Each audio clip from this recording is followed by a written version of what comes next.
Welcome to I dream. ఆయన పేరు చెబితే కబ్జాదారు గుండెల్లో గుబులు పుడతాయి.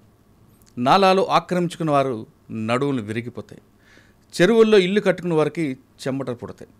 ఇక కబ్జాదారు కోరల నుంచి బయటపడే చెరువులు నిండు కుండల్లా కలకల్లాడతాయి. పార్కుల్లో పువ్వులు చక్కగా డ్యాన్సులు వేస్తుంటాయి.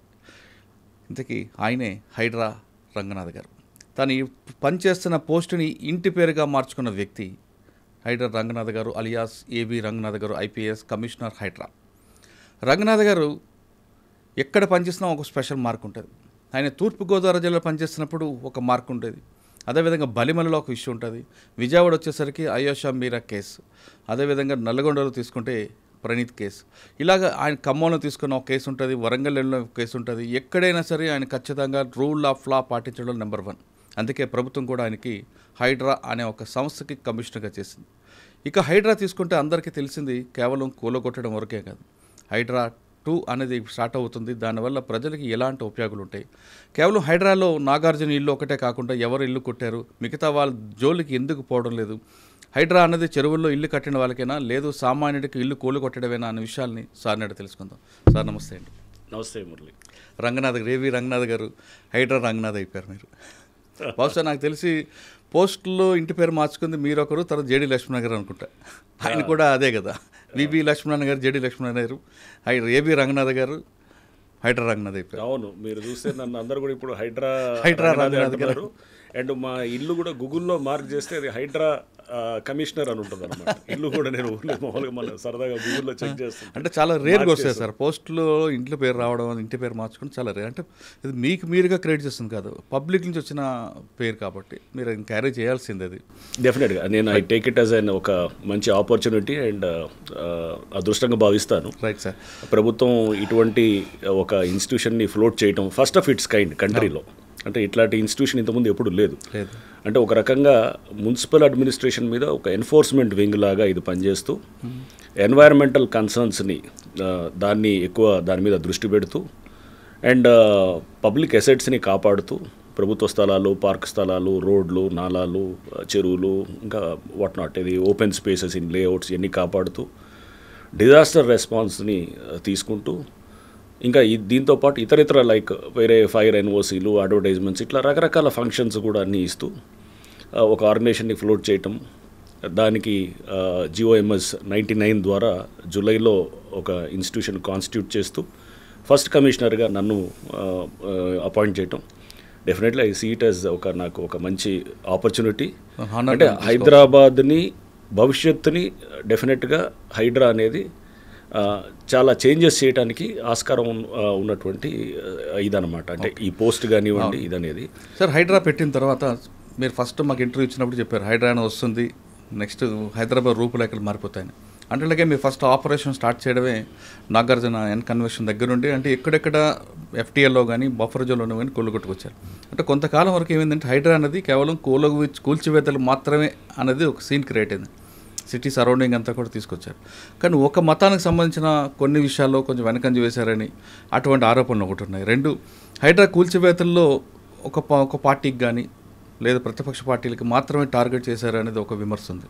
అంటే మీరు లక్ష్యం అనేది కేవలం కూల్చివేతలైనా లేదా భవిష్యత్తులో ప్రజలకి మంచి జరగాలనే ఉద్దేశంతో చేస్తున్నారని ఒకటి ప్రశ్నకు సమాధానం చెప్పే ముందు ఇప్పుడు కొంత స్లో అయినట్లుగా హైడ్రా అనేది ఒకటి కనిపిస్తుంది. ఈ 4 ప్రశ్నలకు సమాధానం చెప్పే ముందు హైడ్రా కమిషనర్ గారే బఫర్ జోన్ ఉన్నారని ఇటీవల కాలంలో ఒక వార్త వస్తుంది. నాకు తెలిసి ఆ కృష్ణకాంత్ పార్క్ దగ్గర మీ నాన్నగారి ఇల్లు దాదాపు 15-20 సంవత్సరాల కింద కట్టిన ఇల్లు. అది ఈ మధ్యన మీరు కట్టుకుని 44 సంవత్సరాలు మా నాన్నగారి ఇంట్లో నేను ఉంటున్నారు. కానీ ఇప్పుడు దాన్ని తీసుకొచ్చి దీనికి లింక్ కలిపారు. అసలు బఫర్ జోన్ ఏంటి, FTL అంటే ఏంటి విషయంతో పాటు అందరూ చేస్తున్నట్లుగా బఫర్ జోన్లో మీ ఇల్లు ఉందా? రైట్. ఒకటి అడుగుతాను మురళి, మెడ మీద తల ఉంటుందా, తల మీద మెడ ఉంటుందా? మెడ మీద తల ఉంటుంది సార్. మెడ మీద తల ఉంటుంది కదా, అది అందరూ యాక్సెప్టెడే కదా. 100% రైట్. మనం దాన్ని అంటే అది లాజిక్ ఆర్ యాక్సెప్టెడ్ నాట్. అవును, మెడ మీద తల ఉంటుంది, తల మీద మెడ ఉంటుంది కదా. సో ఒక చెరువు అనేది అసలు ఫస్ట్ చెరువు ఎలా ఫామ్ అవుతుంది అనేది మనం తీసుకోవాలి. ట్యాంక్ ఫార్మేషన్ అని అంటాం. చెరువు అనే దాన్ని ఫామ్ చేయాలంటే ఏం చేస్తారు, ఒక కట్ట కడతారు, ఆనకట్ట కడతారు. చెరువు నీళ్లు పైనుంచి అదేంత దాని ఎగువ ప్రాంతంలో ఉన్న నీరు అంతా వచ్చేసి చెరువులో ఆగుతాయి. ఆ కట్ట ఆపుతుంది అంతా. దాని చుట్టుపక్కల ప్రాంతాలన్నీ కూడా మునుగుతుంటాయి అన్నమాట. దాంతో ఆ చుట్టుపక్కల ప్రాంతాల్లో ముప్పుకి అయినప్పుడు అంటే దాని చెరువుని దాని ఎక్స్పాండ్ ఏరియా అంటే లేక్ ఎక్కడ దాకా దాన్ని ఎక్స్పాండ్ అవుతుంది అనేది దాన్నే FTL అంటారు అన్నమాట. అంటే ఒక చెరువు ఫుల్ ట్యాంక్ లెవెల్ అంటే చెరువు దాన్ని పూర్తిగా నిండిందంటే వెయిర్ అంటారు. మనం ఇప్పుడు అలుగు అంటాం కదా, అలుగు ఆ వెయిర్ హైట్ బట్టి నిండుతుంది అనమాట.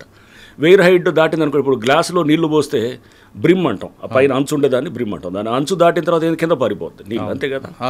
అలుగు కూడా అంతే అనమాట. అలుగు దాటిందంటే అలుగు పారుతుంది న్యాచురల్. సో అంటే అలుగు దాకా ఏదైతే నీళ్లు నిల్వ ఉంటాయో దాన్ని FTL అని అంటాం. అది ఎక్కడ ఉంటుంది? చెరువు వెనకాల, అంటే చెరువు దిగువ భాగంలో ఉంటుంది అనమాట. ఎగువ భాగం, చెరువు పైనుంచి వచ్చే నీళ్లు చెరువు కట్ట అయినప్పుడు ఆ పైన ఉన్నటువంటి ప్రాంతం అంతా కూడా మనకి నిండుతుంది అనమాట, నిండి ఉంటుంది. అంతేగాని చెరువు దిగువ భాగంలో ఉండదు కదా. చెరువు కట్ట ఉంటుంది, కట్ట కింద ఎట్లా ఉంటుంది? కట్ట తెగితేనే కిందకు వస్తాయి నీళ్లు. కట్ట తెగిందంటే అది పెద్ద డ్యామేజ్ అనమాట, డేంజర్ అది. కట్ట నుంచి పారే నీళ్ళు ఎట్లా పోతాయి? ఒక నాలా ఉంటుంది, అంటే దాని సర్ప్లస్ వేయర్ ద్వారా నాలా ఒకటి వచ్చేసి మనకి కింద నాలా, అంటే ఫ్లడ్ వాటర్ వచ్చినప్పుడు అది కిందకి పారుతుంటుంది. అది కింద ఉన్న చెరువుకి. సో ఇప్పుడు మాది మీద పెట్టినటువంటిది ఏంటి? సింపుల్, అంటే ఇల్లాజికల్, అంటే లాజిక్ లేని వాదన అనమాట.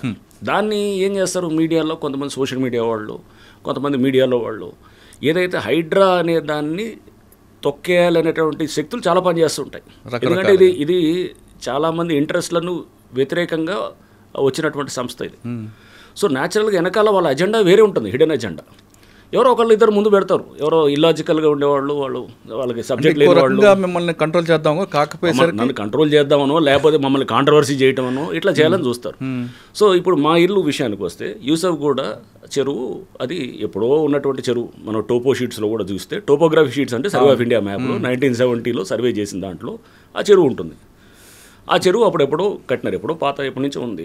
తర్వాత దాన్ని మెల్లిగా 2003-2004 చంద్రబాబు నాయుడు గారు ఉన్నప్పుడు దాన్ని, తర్వాత అప్పుడు తీగల కృష్ణారెడ్డి గారు ఆ టైంలో దాన్ని పార్క్ లాగా తయారు చేశారు. అది కబ్జా అవుతుందనో ఏదో రకరకాల దీంతో కాపాడుకునే ప్రయత్నంతో అప్పుడు ఉన్నటువంటి ప్రభుత్వం అలా చేశారనమాట. ఫైన్, బాగానే ఉంది. చెరువు కాపాడుతూ క్రమంలో దాన్ని పార్క్ కింద చేశారు. దాన్ని కృష్ణకాంత్ పార్క్ అని కూడా పెట్టారు. పెట్టి దాని కింద బఫర్ జోను అనేది ఉత్పన్నమే కాదు అసలు. బఫర్ జోన్ FTL అనేది చెరువు కట్ట కింద దిగువ భాగంలో ఉండదు. నేను అదే అంటుంది, మెడ మీద తల ఉంటుందా, తల మీద మెడ ఉండదు అంటే చెరువు కట్ట కింద ఉండదు FTL బఫర్, చెరువు కట్ట పైనే ఉంటుంది. బఫర్ జోన్ అంటే ఇప్పుడు FTL నుంచి ఒక 30 మీటర్లు చెరువు విస్తీర్ణం బట్టి దానికి 30 మీటర్స్, అంటే ఒక ఇంత ఉండాలి, 30 మీటర్స్ దాకా బఫర్ జోన్ ఉంటుంది. 30 metres 10 metres depending on the area of the చెరువు అనమాట. చెరువు విస్తీర్ణం బట్టి, పెద్ద చెరువు అయితే దానికి ఎక్కువ ఉంటుంది. 30 మీటర్స్. కృష్ణకాంత్ పార్క్ పైన బోరబండ అటువైపు అటు ఉంటుంది, ఎగ్జాక్ట్లీ పైకి ఉంటుంది అనమాట. కిందకు ఉంటుంది. మధురనగర్ అంతా చెరువుకి కింద దిగువ ప్రాంతంలో ఉంటుంది. ఆ నాలా కూడా మా ఇంటికి 100 మీటర్ల దూరంలో ఉంటుంది. నాలా నుంచి ఎంత ఉంటుంది? ఆ నాలా విడ్త్ బట్టి ఇది 10 మీటర్సా 2 మీటర్సా విడ్త్ ఉంటుంది. మాక్సిమం 10 మీటర్స్ అంతే. మాది 100 మీటర్ల పైన ఉంటుంది. ఆ నాలా కూడా ఇప్పుడు అది కింద దాన్ని మొత్తం అండర్ గ్రౌండ్ కవర్ చేసేసి వెళ్ళిపోయింది. అంటే ఏదో కాంట్రవర్సీ కోసం ఒకటి చేసి ఏదో ఒకటి బురదేద్దామని ఆ టోపో షీట్స్ పెట్టుకొని తిరుగుతున్నాడు అతను. ఎవరు చూస్తున్నాం, అతను దీని గురించి మాట్లాడుతున్నట్టు అంటే అతను లీడర్ ఎవరు ఉన్నారు మాట్లాడుతూ ఆ టోపో షీట్స్, అంటే అతనికి టోపోగ్రఫీ షీట్స్ కూడా చూసేటటువంటి మినిమం నాలెడ్జ్ లేదని అనిపించింది అనమాట. అంటే ఎక్కువ ఎగువ భాగం ఏది, దిగువ భాగం ఎక్కడ వస్తుంది, సో దాని నాలాస్ ఎట్లా ఉంటాయి, అంటే ఆ మినిమం లాజిక్ లేకుండా చేసే వాళ్ళని కొంతమంది సోషల్ మీడియా మోస్తుంటారు అన్నమాట. కూడా మీకు ఏదో రకంగా డిస్టర్బ్ చేయాలని తప్ప అట్లా ఇట్లాంటివన్నీ నాకు అలవాటు. సార్, ఆ ఇల్లు కూడా నేను చూసా కదండి, ఇప్పుడు 20 సంవత్సరాల క్రితం ఒకసారి వచ్చినప్పుడు అక్కడే ఉన్నారు కదా మీరు. 20 కాదు, మేము 1980లో కట్టింది, మా నాన్నగారు కట్టింది. అప్పటి నుంచి నేను ఇప్పుడు కాదు, నేను చదువుకుందంతా అక్కడే, చిన్నప్పటి నుంచి కూడా అక్కడే. మీ నాన్నగారు కూడా సివిల్స్ కాబట్టి ఆయన కలెక్టర్గా చేశారు కాబట్టి అంత గుడ్డుగా తీసుకోరు కదండి. అసలు గుడ్డి కాదు, అసలు అది వదిలేయండి. ఫస్ట్ కింద ఉండేది, దానికి అక్కడ వేల ఇల్లులు ఉన్నాయి. ఇంకోటి చెరువు కింద ఏముంటుందంటే ఒక్క కట్ట కింద ఒక 10 మీటర్ల దాకా ఖాళీగా పెట్టాలన్నమాట. అంటే రోడ్ లాగా వేస్తారు. చెరువు కట్ట ఏమన్నా తెగినప్పుడు కానీ రిపేర్ చేయడానికి లారీ తిరగటానికో బండి తిరగటానికో పెడతారు. ఆ 10 మీటర్లే తప్ప ఇక చెరువు దిగువన ఎక్కడ కూడా ఏదైనా కట్టవచ్చు అనమాట. సో మాది అక్కడి నుంచి దాదాపు బై రోడ్ వస్తే కనుక 1 కిలోమీటర్ ఉంటుంది. సో ఆయన గురించి వదిలేండి సార్, ఆ టాపిక్ గురించి మనకు అంటే అనేది వాళ్ళు అంటే దాంట్లో చూస్తే టోపో షీట్స్ పట్టుకొని చూపిస్తూ ఇది సర్వే మా దగ్గర మ్యాపులు ఉన్నాయి, 100 సంవత్సరం మ్యాపులు ఉన్నాయి. అంటే మ్యాప్ స్టడీ చేయటం అనేది తెలియకపోతే, ఒక కాంటూర్ అంటే ఏంటో తెలియదు, ఒక సర్ప్లస్ వేర్ అంటే ఏంటో తెలియదు, ఒక చెరువుకి ఎక్కడ ఉంటుంది FTL అని తెలియనప్పుడు ఇట్లాంటి ఇల్లాజికల్ డిస్కషన్స్ వస్తుంటాయి. సార్, ఇల్లాజికల్ మీరే అన్నారు, ఆయన గురించి మనం మాట్లాడడం కూడా టైం అంటే మనకి మెయిన్ టాస్క్ అంతా కూడా గవర్నమెంట్ మీ భుజం మీద పెట్టిందండి. అవును. హైడ్రా అనేది పెట్టడం ఉద్దేశం ఏంటంటే ఇకపై హైదరాబాద్ మునిగిపోవడం కానీ మనం చూస్తున్న వేరే స్టేట్లో జరుగుతున్న సంఘటనలు జరగకుండా భవిష్యత్తులో ఉన్న వాళ్ళకి మంచి చేయాలని. కరెక్టే కదా సార్? కానీ ఇందులో మీకు ఫస్ట్ ఇంటర్వ్యూలో కూడా అడిగా, మీకు దీంట్లో చాలా ప్రెజర్స్ ఉంటాయి, మీకు మామూలు ప్రెజర్స్, ఎందుకంటే చాలా పెద్ద పెద్దలు ఉంటారు, కింద వాళ్ళు ముందు పెట్టి పైన వాళ్ళు నడిపిస్తుంటారు. పైకి కనపడేదే ఇది కాదు, పైన ఎవడో పబ్లిక్ ముందు ఏడుస్తూ బాధపడుతూ ఉంటే కనుక దాని వెనకాల స్కీమింగ్ అర్థం చేసుకోవాలి. దాని వెనకాల వేరే శక్తులు పనిచేస్తుంటాయి. ఎందుకంటే ఇదంతా ఆ లాబీ, ల్యాండ్ గ్రాబింగ్ లాబీని చెక్ చేసేటువంటి సంస్థ ఇది. చేసినప్పుడు వాళ్ళు బయటికి రకరకాలుగా చూపిస్తారు. ఇప్పుడు ఇది ఈ బఫర్ కాంట్రవర్సీ లాంటిదో లేకపోతే ఎవరో కొంతమందిని పెట్టేసి ఇష్యూని తీసుకేస్తూ, ఎందుకంటే డైరెక్ట్గా చేయరు ఎప్పుడు కూడా వాళ్ళు డైరెక్ట్గా, ఎందుకంటే వాళ్ళు తప్పులో ఉంటారని వాళ్ళకి తెలుసు, ఇండైరెక్ట్గా ఇలా చేస్తారు. సో ఇందాక మీరు అడిగారు ఫస్ట్ కూల్చివేతలే ఉంటాయా, ఓన్లీ ఒక మతం వాళ్ళే చేస్తున్నారు, ఒక పార్టీ వాళ్ళే చేస్తున్నారని. సో దీని మీద మీరు చూస్తే కనుక మేము జూలైలో ఇది హైడ్రా ఫామ్ అయింది. ఫస్ట్ కమిషనర్గా జూలై ఎండింగ్లో వచ్చింది. స్టార్టింగ్ మేము డిమాలిషన్స్ ఆగస్ట్ ఫస్ట్ వీక్లో స్టార్ట్ చేసినప్పుడు ఫస్ట్ చేసింది ఎంఐఎం స్ట్రాంగ్ హోల్డ్ అయినటువంటి బుమ్రుక్ ద్వాలా. సో దాంట్లో కొంతమంది అక్కడ స్థానికంగా ఉన్నటువంటి నాయకులు, నాయకులు వాళ్ళు కట్టినటువంటి అపార్ట్మెంట్స్ని కూల్చేసి మొత్తం బుమ్రుక్ ద్వాలా అనేది 300 సంవత్సరాల క్రితం ఉన్నటువంటి చెరువు. దాని మీద ఎన్నో సంవత్సరాల నుంచి అందరూ దాన్ని స్పీకింగ్ ఆర్డర్లు ఇస్తున్నారు, కూల్చాలి అంటున్నారు, కానీ ఎవరు దాని మీద యాక్షన్ జరగదు. సో మేము వచ్చాము ఇమీడియట్గా వీ హ్యావ్ టేకెన్, అది ఆ పాత ఆర్డర్స్ ఉన్నాయి, అన్నీ కూడా క్లియర్గా ఉన్నాయి. ఇక దాన్ని అందరూ పిల్లికి గంట కట్టాలి కదా, ఎవడో పిల్లికి somebody has to build the cat. So అది చేయడానికి హైడ్రా అనే సంస్థ ఉందన్నమాట. సో ఇది ఎప్పటి నుంచో పేపర్ మీద జరుగుతుంది, పేపర్ మీద కాదు కదా, గ్రౌండ్లో ఏం చేశారనేది ముఖ్యం అన్నమాట. సో వెంటనే మేము అక్కడ డిమాలిష్ చేసాం. ఇప్పుడు ఆ చెరువు అంతా కూడా రేపు రివైవ్ అవుతుంది. ఇప్పుడు అది ఊరిని చెరువు కూల్చివేతలు కాదు, బుమ్రుక్ ద్వాలా ఇప్పుడు రివైవ్ అవుతుంది. 300 సంవత్సరాల క్రితం అక్కడ రాజవంశీకులు వాళ్ళు అక్కడి నుంచి నీళ్లు, అక్కడ రాణీలు వాళ్ళంతా కూడా అక్కడ స్నానాలు అది కూడా ఆచరించేవాళ్ళని, లేకపోతే వారు అక్కడి నుంచి డ్రా చేసేవారని, ఇట్లా చాలా ఉంది. హిస్టారికల్ లేక్ అది, చాలా అద్భుతమైన హిస్టరీ ఉన్నటువంటి లేక్ అది. సో అది అట్లా బుమ్రుక్ ద్వాలా అంటే అది అంతా కూడా అక్కడ సౌత్ జోన్లో ఉన్నటువంటి స్ట్రాంగ్ హోల్డ్ రాజేంద్ర నగర్ ప్రాంతంలో ఉన్నటువంటి దాన్ని చేసాం. నెక్స్ట్ 27 డిమాలిషన్స్ చేసాం. సో మీడియాకి ఇష్టమైందేమో ఎన్కన్వెన్షన్ డెమాలిషన్. న్యాచురల్గా ఏంటంటే ఒక సినిమా యాక్టర్ కాబట్టి దానికి కొంత వచ్చింది. వేరే కొన్ని మేము గండిపేట దగ్గర చేసాం. గండిపేట దగ్గర చేసినప్పుడు పల్లరాజు గారు లేకపోతే ఇంకా కొంతమంది ఇతర దాంట్లో ఉన్నారు, వారి అందరికీ కూడా చేసాం. దాంట్లో చాలామంది కాంగ్రెస్ వారే ఉన్నారు. సో అంటే అక్కడ వారు ఏ పార్టీ అఫిలియేషన్ అనేదే కాదు అసలు. చూస్తే అది కూడా రిలీజ్ చేసాం మేము, డేటాని కూడా చేసి 27 డిమాలిషన్స్లో ఎక్కువ కాంగ్రెస్ వారే ఉన్నారు, అంటే రూలింగ్ పార్టీ సంబంధించిన వాళ్ళు ఎక్కువ ఉన్నారు. నష్టపోయింది. సో అంటే ఈ ప్రచారం అంతా కూడా అపోజిషన్ వాళ్ళని, ఏ అపోజిషన్ లీడర్ చెప్పండి టార్గెట్ చేసి చెప్పింది, ఒక పేరు చెప్పండి, సింపుల్ నేను అడుగుతాను. ఏ అపోజిషన్ లీడర్ ఉన్నాడు? ఆయన పటాన్చేరులో ఆయన కాంగ్రెస్ దెబ్బలు తట్టుకోలేక పటాన్చేరు కాంగ్రెస్. నా దెబ్బ కాదు, ఆయన ఎప్పుడు వచ్చారండి, నేనేం చేశాను, నేను చేసింది కాదు. అక్కడ అక్కడ అక్కడ ఒక ఎమ్మెల్యే అని అనట్లేదు, అక్కడ ప్రతి వాళ్ళు కూడా అక్కడ వాళ్ళ మీద అక్కడ పబ్లిక్ చాలా కంప్లైంట్స్ ఉన్నాయన్నమాట, ల్యాండ్ ఇష్యూస్లో కంప్లైంట్స్ ఉన్నాయి. ఓకే, పల్లవరాజు గారి విషయంలో వచ్చినప్పుడు ఆయన చాలా ఇన్ఫ్లుయెన్స్ చూపించారు, మీరు ఎక్కడ కంట్రోల్ అవ్వలేదంటారు, వాస్తవం? పల్లవరాజు గారు కానీ నాగార్జున గారి విషయంలో కానీ ఇదంతా ఇన్ఫ్లుయెన్స్ ఇవన్నీ కూడా అతీతంగా పనిచేస్తానని నన్ను కావాలని తీసుకుందండి. సో ఇన్ఫ్లుయెన్స్లు అవన్నీ కూడా న్యాచురల్గా ఉంటాయి, ఎవరు రకరకాలలో మాట్లాడతారు, బట్ ఇవన్నింటినీ కూడా మనము పరిగణలో తీసుకోకూడదు అనమాట. నాగార్జున కన్సెషన్కి మీరు వెళ్ళినప్పుడు అదే కన్వెన్షన్కి ముందు వాళ్ళకి చెప్పారు, నోటీస్ ఇచ్చి కొట్టారండి, లేదంటే డైరెక్ట్గా? నోటీస్ ఇచ్చాం. అసలు నోటీస్ ఇవ్వాల్సిన అవసరం లేదు.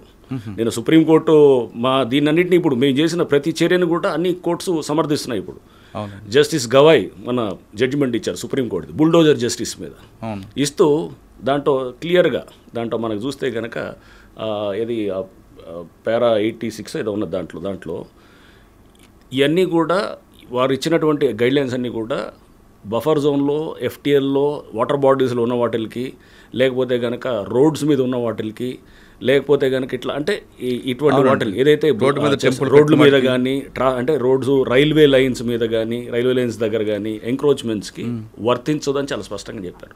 అంటే నోటీస్ లేకుండా కూడా చేయొచ్చు. ఓకే, సో క్లియర్గా సుప్రీంకోర్టు చాలా స్పష్టంగా జస్టిస్ గవాయ్ గారు మన బుల్డోజర్ జస్టిస్ దాని మీద ఇస్తూ వారు దాని మీద చాలా స్పష్టంగా మన ఇచ్చినటువంటి జడ్జిమెంట్, అది లేటెస్ట్ ల్యాండ్ మార్క్ జడ్జిమెంట్ అనమాట. సో దాంట్లో కూడా మాది ఇప్పుడు మేము దేని కింద చేస్తుంటాం, 405 GHMC యాక్ట్ అని ఉంది. 405 GHMC యాక్ట్ చాలా స్పష్టంగా చెప్తుంటుంది అనమాట. నోటీస్ లేకుండా కూలగొట్టచ్చు అనేది చాలా స్పష్టంగా చట్టంలోనే ఉంది. దాన్ని మేము ఫాలో అవుతున్నాం. నాగార్జున ఇంట్లో మీకు ఎలాంటి ఫోన్ రాలేదు?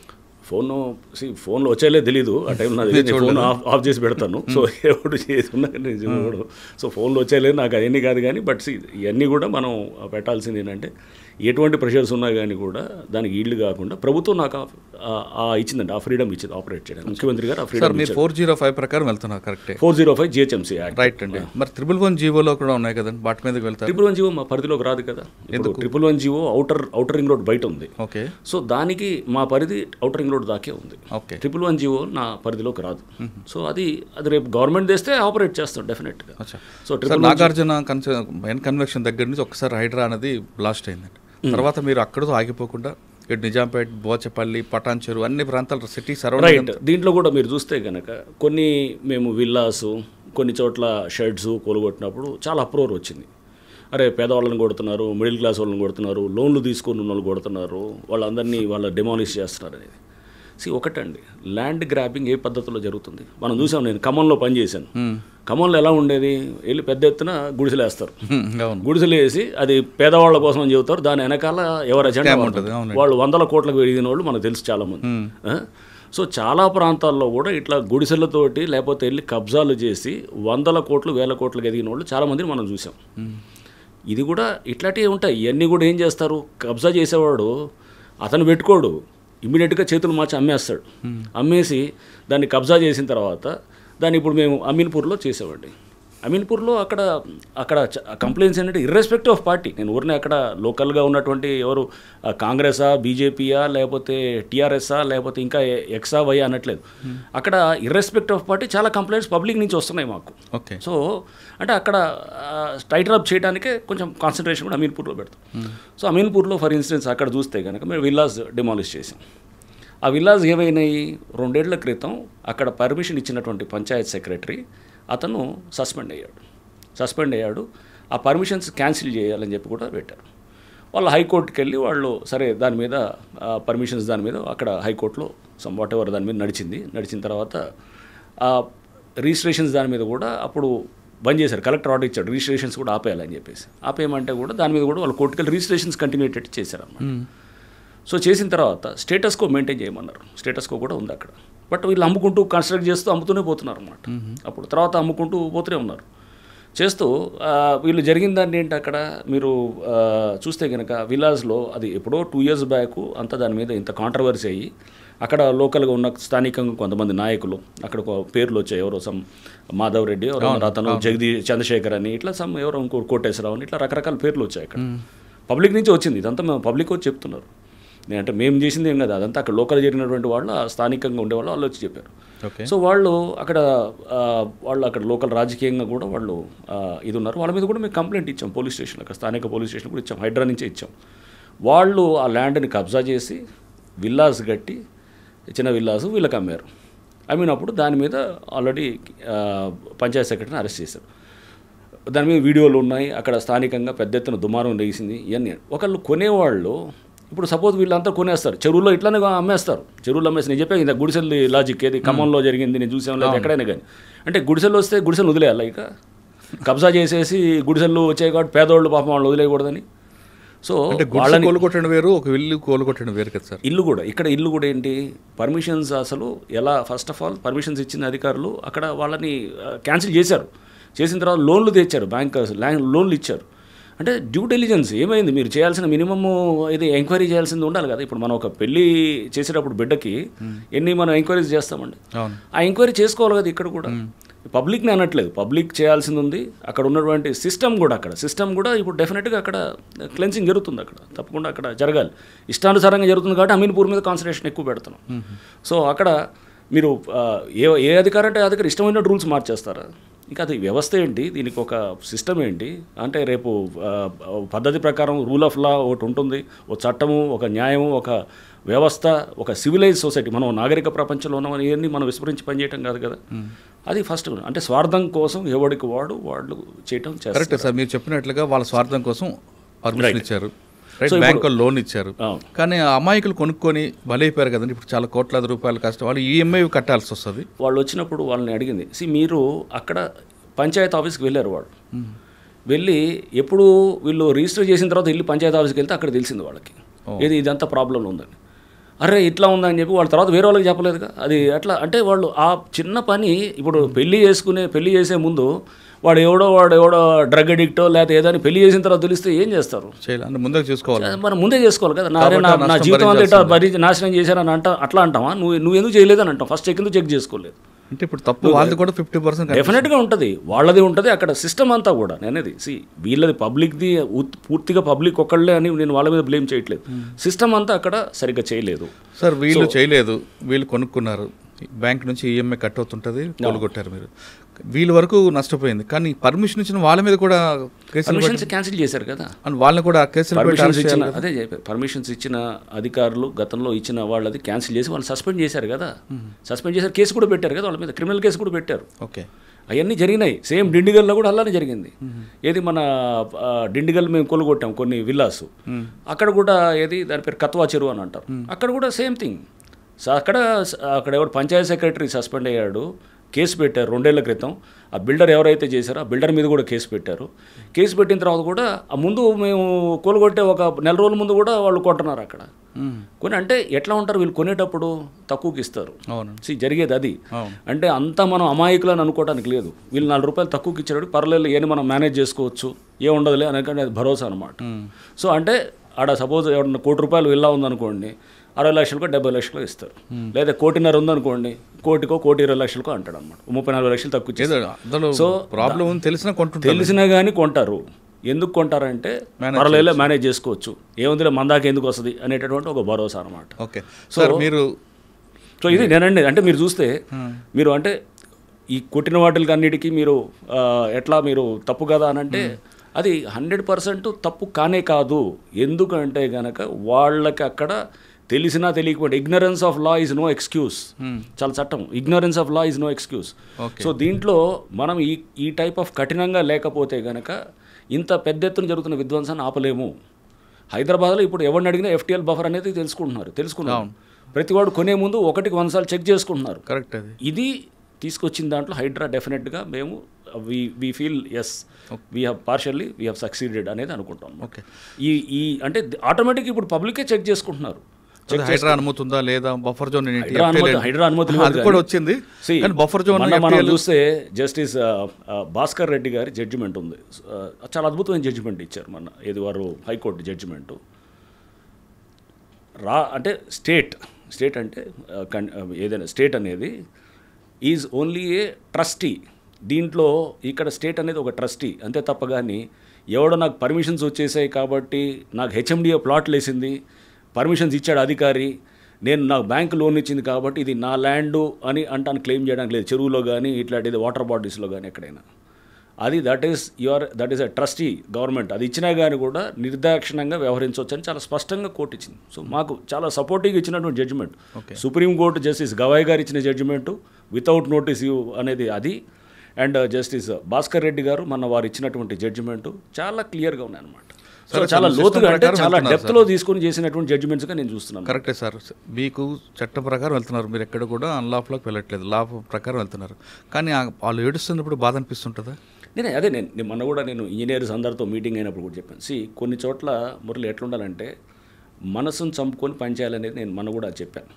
ఇప్పుడు గంజాయి మనం మీకు తెలుసు, నేను AOB ఏరియాలో రైడ్ చేశాం. మేము ఏది నల్గొండలో ఉన్నప్పుడు వెళ్ళి రైడ్ చేసాం. రైడ్ చేసినప్పుడు అక్కడ ఫైరింగ్ చేసి అక్కడ లక్షలాది కేజీల గంజాయి దేశవ్యాప్తంగా సరఫరా అవుతుంది. 10,000 కోట్ల మార్కెట్ అది AOB నుంచి. ఒకసారి వెళ్ళి అక్కడ మొత్తం ఫైరింగ్లు చేసి కాస్త హడావడి చేసేటప్పటికి అప్పుడు గతంలో ఉన్న ప్రభుత్వం కూడా వారు కూడా బాగా రియాక్ట్ అయ్యి వారు కూడా చేస్తుంది. అది పరివర్తన ఏదో పెట్టారు, చేసేసి మొత్తం దాన్ని గంజాయిని ఆపరేషన్ పరివర్తన చేసి మొత్తం గంజాయినంతా క్లీన్ చేయడం మొదలెట్టారు. సిస్టమ్ అనేది తప్పు చేయాలంటే భయపడాలి. విచ్చలవిడిగా అన్ని గంజాయి అంతా సాగుల్లో ఉంటే కనుక అది వ్యవస్థ ఏంటి అక్కడ? ఇప్పుడు ఎవడంట ఇష్టమైనట్టు అందరూ అనాథరైజ్గా కడుతుంటే వ్యవస్థ ఏంటి అక్కడ? ఎవడో ఒకటి చేస్తే దానికి అర్థం ఉంటుంది. 100లో 99 మంది చేస్తుంటే ఎందుకు సిస్టమ్ ఎందుకు అది మూసేసి మనం మామూలుగా చేయాలన్నమాట. అది గంజాయి అంతా సాగు చేస్తే లీగలైజ్ చేయాలి అక్కడ, అంతేగాని అంటే అక్కడ ఆ గంజాయి దాంట్లో చూసేటప్పుడు మనం ఎలా చూస్తాం, అక్కడ దానివల్ల ఒక 10,000-20,000 మంది ఎఫెక్ట్ అవుతారు. అది ముఖ్యమా? కంట్రీ మొత్తం ఉన్నటువంటి కోట్లాది మంది దానివల్ల బెనిఫిట్ అవుతారు. సెకండ్ వన్ మనం ప్రయారిటీ ఎగ్జాక్ట్లీ. సో అంటే ఇదే బెంథమ్స్ యూటిలిటేరియనిజం అని ఉంటుందన్నమాట. అంటే మనం దీంట్లో ఎవరికి ఎక్కువ లాభం చేసేది ఉంటే దానివైపు మనం మొగ్గు చూపాలని. సో ఇక్కడ కొంతమంది డెఫినెట్గా కొంతమంది ఇంట్రెస్ట్లు పోతాయి, ఎఫెక్ట్ అవుతాయి. ఇక్కడ నష్టపోయిన వాళ్ళు ఉండొచ్చు వాళ్ళు, ఓకే. సో ఏది కొంతమంది విల్లాస్ పోయిన వాళ్ళు వాళ్ళకి కూడా చట్టవిరుద్ధంగానే ఉన్నాయి, అన్నీ కూడా చట్టపరంగా ఏది లేదు.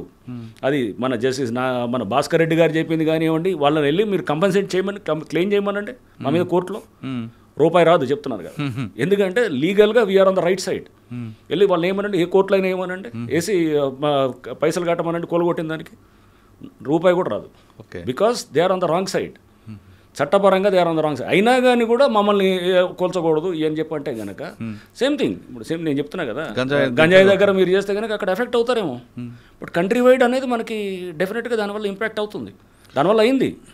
కేజీలు మీరు చూస్తే కనుక ఐఓబి నుంచి చాలా పెద్ద ఎత్తున తగ్గిపోయింది. అవునండి. అప్పుడు మేము చేసినటువంటి ఆ ఆపరేషన్ తర్వాత గవర్నమెంట్ అక్కడ కూడా చాలా స్పందించారు. అప్పుడు ఉన్నటువంటి జగన్మోహన్ రెడ్డి గారి ప్రభుత్వం కానివ్వండి, లేదా ఇప్పుడు చంద్రబాబు నాయుడు గారి ప్రభుత్వం కూడా వారు కూడా కంటిన్యూ చేస్తున్నారు. అంటే ఏపీ గవర్నమెంట్ అంతా కూడా పాత గవర్నమెంట్ అయినా కొత్త గవర్నమెంట్ అయినా గంజాయి అనే దాని మీద చాలా ఫోకస్గా పెట్టి చేస్తున్నారు. విచ్ ఈస్ వీ వాంట్, అదే కావాలి కదా. అక్కడి నుంచే సోర్స్ మనకి అంతా వస్తుంది. సో అంటే ఈ అన్నిట్లో కూడా ఇప్పుడు ఈ కొంతమంది ఎఫెక్ట్ అయ్యారంటే కనుక దీంట్లో ఎఫెక్ట్ అయిన వాళ్ళు ఎవరంటే వాళ్ళు తప్పకుండా ఇప్పుడు ఎవడో ఒకటి మీద ఫస్ట్ వేటు పడుతుంది కదా. దానివల్ల అందరికీ ఇది సెన్సిటివ్ లీగల్గా 100% we are on the right side. So ఇంకొకటి సండే రోజు కూల్చొచ్చా, మండే రోజు సాటర్డే కూల్చొచ్చా అనేది కూడా ఉంది. సో అప్పుడు బహుశా హైకోర్టులో కూడా దీని మీద వచ్చింది. బట్ మీకు చెప్పాలని మళ్ళీ అది కూడా హైకోర్టు జడ్జిమెంటే ఉంది, 3SS జడ్జిమెంట్ అని చాలా స్పష్టంగా. అది సండే అయినా ఏది సాటర్డే అయినా ఎప్పుడైనా కూల్చొచ్చు, 3SS judgement without notice. So అది ఉంది, వితౌట్ నోటీస్ కూడా చేయొచ్చు. Without notice 405 GHMC act. And Sunday అయినా సాటర్డే అయినా ఎప్పుడైనా చేయొచ్చు. Only public holidays 3SS judgement అనేది ఒక క్లబ్ హౌస్ని డిమాలిష్ చేస్తారు. ఏది ఏలూరు దగ్గర ఉండడం క్లబ్ హౌసెస్ చేసినప్పుడు దాంట్లో అది మొహరం రోజు ఏదో ఉంటుంది అనుకుంటా, అది పండగ రోజు ఏదో అంటే పబ్లిక్ హాలిడే. ఆ రోజు చేసినప్పుడు అది ఆ రోజు సండే కూడా వస్తుంది, సండే అనేది వస్తే 3SS జడ్జిమెంట్లో డివిజన్ బెంచ్ ఆఫ్ హైకోర్టు చాలా స్పష్టంగా చెప్తారు అనమాట. మీరు సండే అయినా సాటర్డే అయినా ఎప్పుడైనా కూల్చొచ్చు, ఓన్లీ పబ్లిక్ హాలిడే అది సండే రోజు పడ్డా కానీ కూడా మీరు చేయొద్దు అని చెప్తాం. అంటే పబ్లిక్ హాలిడే రోజు కూల్చొద్దు. సపోజ్ గాంధీ జయంతి అది ఉంది, లేదా ఏదో సంక్రాంతి ఉంది, లేకపోతే ఏదో దసరా ఉంది, పబ్లిక్ హాలిడే రోజు చేయొద్దు. పబ్లిక్ హాలిడే సండే రోజు పడ్డా కానీ కూడా చేయొద్దు అని కూడా ఇచ్చారన్నమాట. అంటే క్లారిటీ ఇవ్వడం అనమాట. సండే రోజు చేయొచ్చు అనేది కూడా స్పష్టంగా చెప్తాం. అంటే సాటర్డే సండే అప్పుడు అన్నారు మీరు అంతా సెలవుల రోజే చేస్తున్నారు, సెలవులు ఎప్పుడైనా చేయొచ్చు. There is no bar. 3SS judgement చాలా స్పష్టంగా ఉంది. We follow the procedure, rule of law అనేది ఉంటుంది. నోటీసులు ఇవ్వాల్సిన చోటు నోటీసులు ఇస్తున్నాము. ఇప్పుడు మాకు చాలా బలోపేతం చేశారు. ఏది ప్రభుత్వం నుంచి ఆర్డినెన్స్ ద్వారా మాకు చాలా పవర్స్ ఇచ్చారు. చాలా యాక్ట్స్ ద్వారా కూడా మాకు పవర్స్ వచ్చాయి. మ్యాన్ పవర్ వచ్చాయి, చాలా స్ట్రెంత్. ఇప్పుడు మీరు అంటున్నారు సైలెంట్ అయిపోయిందా అన్నారు, సైలెంట్ ఏం కాదు.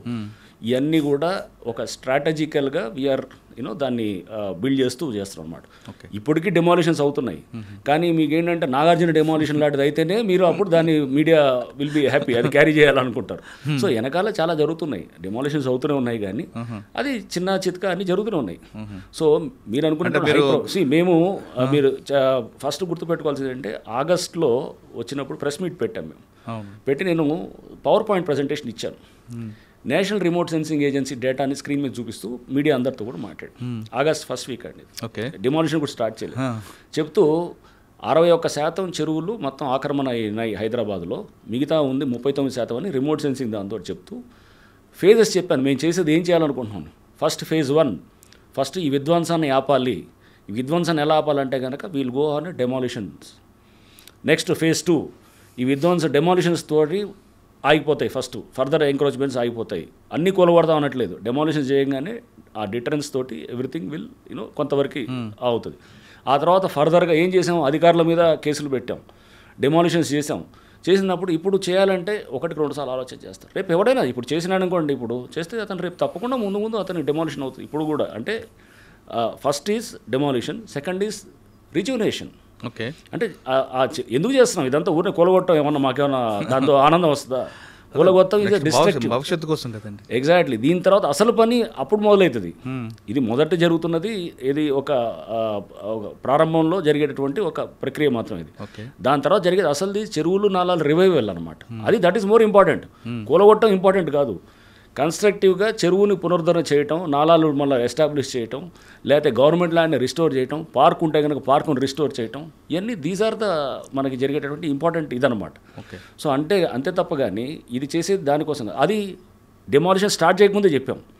సో అంటే దాని అర్థం అన్నీ చేస్తారనేది. ఇప్పుడు ఏది మీరు నివాసమై ఉన్నటువంటి ఇళ్ళని దాన్ని కూల్చొని ఇప్పుడు అంటున్నారు, ఇంతకుముందు ఫస్ట్ నుంచి ఇదే మాట అంటున్నాం. ఎప్పుడు కూడా మేము నివాసం ఉన్న ఇల్లుని ఏది కూల్చలేదు.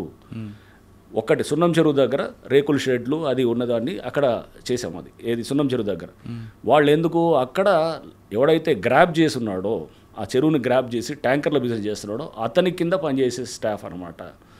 దానికి ముందు ఒక వారం రోజుల ముందు ఎన్కన్వెన్షన్ కూల్చినప్పుడు దాని చుట్టూ చెరువు చుట్టూ, ఆ తెమ్మిడికొంట చెరువు అంటారు, దాని చుట్టూ చాలా షెడ్స్ చాలామంది ఇట్లా ఏది ఉన్నాయి, చిన్న ఇల్లులు వేసుకునే వాళ్ళు ఉన్నారు. ఎవరికి కూల్చలేదే. అది బఫర్ జోన్లో ఎఫ్టీఎల్ వచ్చినా కానీ కూడా కూల్చలేదు మేము.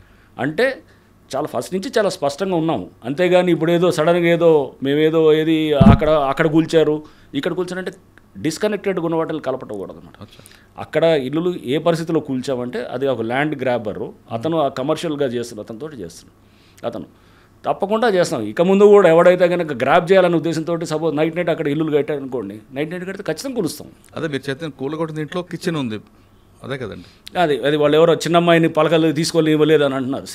ఒకటి రెండు ఇన్సిడెంట్స్ అక్కడ కింద జరిగేటప్పుడు దాన్ని సోషల్ మీడియాలో చూపించేసి దాని వెనకాల ఎవరు ఉంటారు, దాని ఇంట్రెస్ట్, దాన్ని వేరే ఇంట్రెస్ట్లు ఉండేవాళ్ళు ఉంటారన్నమాట.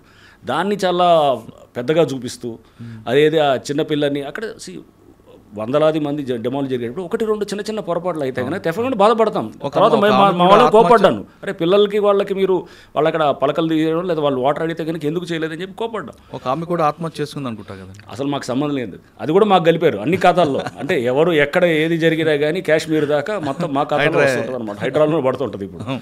సో అది అక్కడ ఎక్కడో సిద్దిపేట దగ్గర ఏదో చేస్తే కూడా ఏది మన ఎవరో ఇల్లు బిల్డింగ్ కడితే దాంట్లో చెరువులో దాన్ని కూల్చేశారనమాట. అక్కడ లోకల్ వాళ్ళు చేశారు, మాకు సంబంధం లేదు. అది కూడా మా దాంట్లోనే వేసారు ఖాతాలో. సో ఇప్పుడు ఆమె ఎవరో లేడీ ఎందుకు చనిపోయిందో ఏమో తెలియదు. ఆ కుక్కట్పల్లి పోలీస్ స్టేషన్ పరిధిలో అక్కడ ఎక్కడో చనిపోతే ఆమె ఎక్కడో బఫర్ జోన్ అవతల ఉందంట ఆమె ఇల్లు. మరి వాళ్ళ పిల్లలతో ఏమి గొడవ ఏందో తెలియదు కానీ అది అసలు మాకు సంబంధం లేదు, మేము ఒక నోటీస్ ఇచ్చింది లేదు, ఏమి లేదు, దాన్ని మమ్మల్ని చేస్తారు, మా అకౌంట్లో వేస్తారు. అట్లా అన్నీ అంటే దీని వెనకాల ఉన్నటువంటి మనం ఫస్ట్ గుర్తుపెట్టు, మేము we are fighting against a very very strong lobby. చాలా బలమైన నెక్సస్ ఉన్నటువంటి బలమైన ఇది డీప్లీ ఎంట్రెన్స్డ్ ఇంట్రెస్ట్ ఉన్న లాబీ మీద ఇది హైడ్రా ఫైట్ చేస్తుంది. సో దీంట్లో చూపించిందంతా కరెక్ట్ కాదు. ఇది అంటారు కదా, all that glitters is not gold, బయట కనపడేదంతా ఇది కాదు. సో దీని వెనకాల అజెండా వేరేది ఉంటుంది. ఆ అజెండాని జాగ్రత్తగా పబ్లిక్ గుర్తుపెట్టుకోవాలి. ఎందుకంటే దీన్ని మేము ఒక యుద్ధంలాగా చేస్తున్నాం, ఒక యజ్ఞంలాగా చేస్తున్నాం. రేపు భవిష్యత్తు తరాలు రేపు హైదరాబాద్ని మనం విముక్తి చేస్తున్నాం. ఈ చెరువులు, కుంటలు, కబ్జాలు, పార్కులు, గవర్నమెంట్ ల్యాండ్ నుంచి విముక్తి చేయడానికి ఒక సంస్థ పనిచేస్తుంది. ప్రభుత్వం దానికి చాలా సపోర్ట్ ఇస్తుంది. డిమాలిషన్స్ జరుగుతుంటాయి, ముందు కూడా జరుగుతాయి. ఆ జరిగే క్రమంలో డెఫినెట్గా మేము చేస్తుంటాం. బట్ డిమాలిషన్స్ ఒక్కటే మాది ముఖ్యమైనది కాదు, దిస్ ఈజ్ ఆల్సో ఇంపార్టెంట్. ఇది చెరువులు అది ముఖ్యం మాకు. చేసిన దాన్ని మేము ఇప్పుడు చెరువులు పునరుద్ధరణ నెక్స్ట్ 10-12 చెరువులు టేకప్ చేస్తున్నాం. అది కూడా త్వరలో దానికి కూడా డిపిఆర్స్ కూడా రెడీ అవుతున్నాయి. సో సీఎం గారు కూడా దాని మీద చాలా ఫోకస్గా ఉన్నారు. సో మనం ఎట్లయినా కానీ కూడా చెరువులు పునరుద్ధరణ చేసి ఆ ఏరియాలో కనుక గ్రౌండ్ వాటరు అక్కడ ఫ్లడ్ మనం హ్యాండిల్ చేయగలిగేటట్టు, అక్కడ గ్రౌండ్ వాటర్ని మనం రిప్లెనిష్ చేయగలిగేటట్టు, లేకపోతే అక్కడ చుట్టూ ఒక మంచి రిక్రియేషన్ పార్క్. పబ్లిక్ విపరీతంగా వస్తున్నారండి. మన నిజాంపేటకి వెళ్తే అక్కడ వందలాది మంది వచ్చారు. ప్రతి చెరువు దగ్గరికి వెళ్తే వందలాది మంది వచ్చి వాళ్ళు సపోర్ట్ చేస్తున్నారు. అవన్నీ మనకు కనపడదు అనమాట. ఎక్కడో ఒకళ్ళిద్దరు చేసేదాన్ని ఇంట్రెస్టెడ్గా ఉండేవాళ్ళు వాళ్ళు తీసుకొచ్చి పెట్టేది. పబ్లిక్ వందలాది మంది వేలాది మంది వచ్చి ఇదొక దీనిలాగా స్టూడెంట్స్ వస్తున్నారు, పిల్లలు వస్తున్నారు. మీరు HYDRAA is working for our future. చెరువు దగ్గర కూడా ర్యాలీ చేశారు. అది ఇప్పటికీ వస్తున్నారు చాలామంది పిల్లలు. So we are doing it not for ఏదో నాకు వచ్చే లాభం లేకపోతే ఇంకెవడికో XYZకి వచ్చే లాభం ఉండదు. వ్యవస్థకి, సమాజానికి ఒక లాభం ఉంటుంది అనమాట దీని ద్వారా. సార్ మీ సిస్టమ్ స్ట్రాంగ్ చేయడానికి మీరు చేస్తున్నారు, కానీ ఇందులో మీరు చెప్తున్నట్లుగా చాలా బిగ్ షాట్స్ ఉంటాయి. ఇదంతా కాస్త పక్కన పెడితే మీరు 69% అసలు చెరువులు లేవంటారు. 61%. మీరు టేకప్ చేసిన తర్వాత ఎన్ని మన రీఓపెన్ అయి ఉంటాయి రఫ్గా? అదే ఇప్పుడు అదే అంటే సాధారణంగా సిటీలో ఎలాగుంటాయి సార్ చెరువులని ఒక చెరువుకి ఒక చెరువుకి లింక్ వస్తుంది. గొలుసుకట్టు చెరువులు ఉంటాయి. గొలుసుకట్టు చెరువు ప్రయత్నర చెరువు తీసుకుంటే పైన అంబీర్ చెరువు, దాని పక్కన ఇంకొక చెరువు, అలా చెరువు.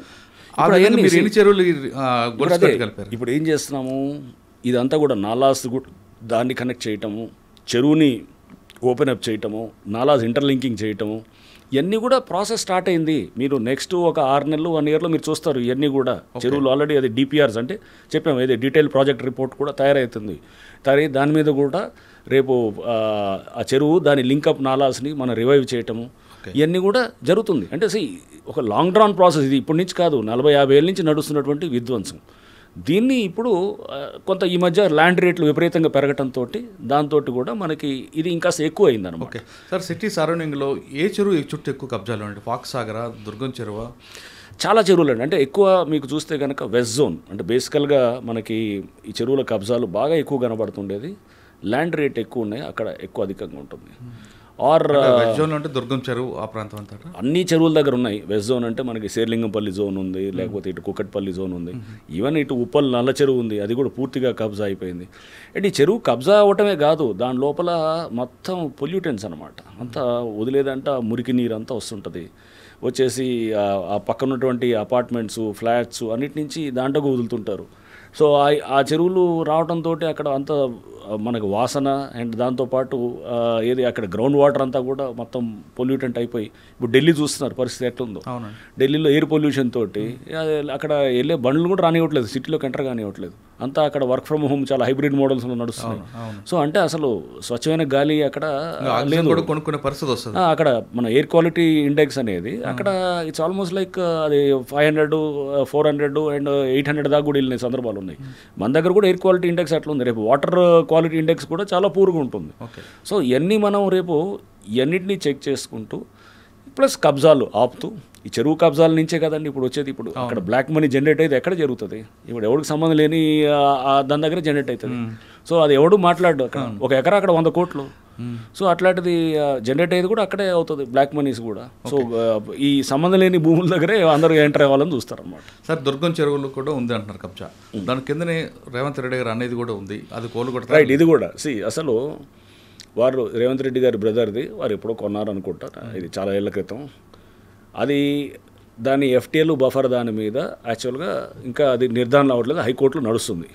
ఇప్పుడు కాదు, 2008లో పబ్లిక్ ఇంట్రెస్ట్ లిటిగేషన్ పడ్డది. అడ్వకేట్ కమిషన్ ఒకటి అప్పుడే వేసిన తర్వాత దాన్ని ఎఫ్టీఎల్ బఫర్ జోన్ దాని మీద అప్పటి నుంచి నడుస్తుంది.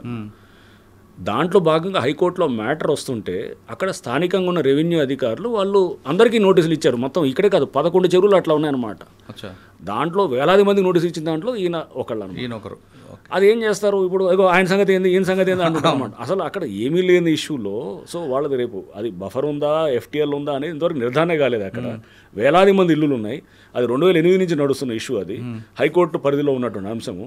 సో దాన్ని ఏదో చూపించి ఇదిగో అక్కడ మీరు కూల్చట్లేదు, ఇక్కడ జనాల మీదకి వస్తున్నారంటే ఇవన్నీ దాన్ని ఏం చూపించాలనుకుంటున్నారు, ఇష్యూను డైవర్ట్ చేయాలనేటటువంటి ప్రక్రియ అన్నమాట.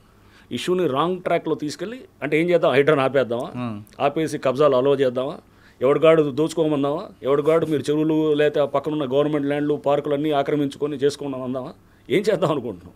మాకు రెండోదే బెస్ట్ అండి, మీరు ఎలా పోతే నాకు ఎందుకు అంటున్నాడు. ఎగ్జాక్ట్లీ, పబ్లిక్ అదే ఆల్టర్నేట్ ఏది కావాలని చూసుకోవాలి.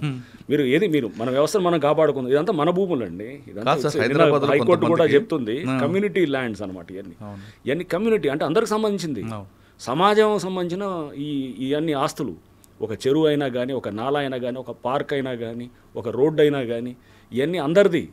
దాంట్లో మీది నాది అందరిది ఉంది, అందరి స్టేక్స్ ఉన్నాయి దాంట్లో.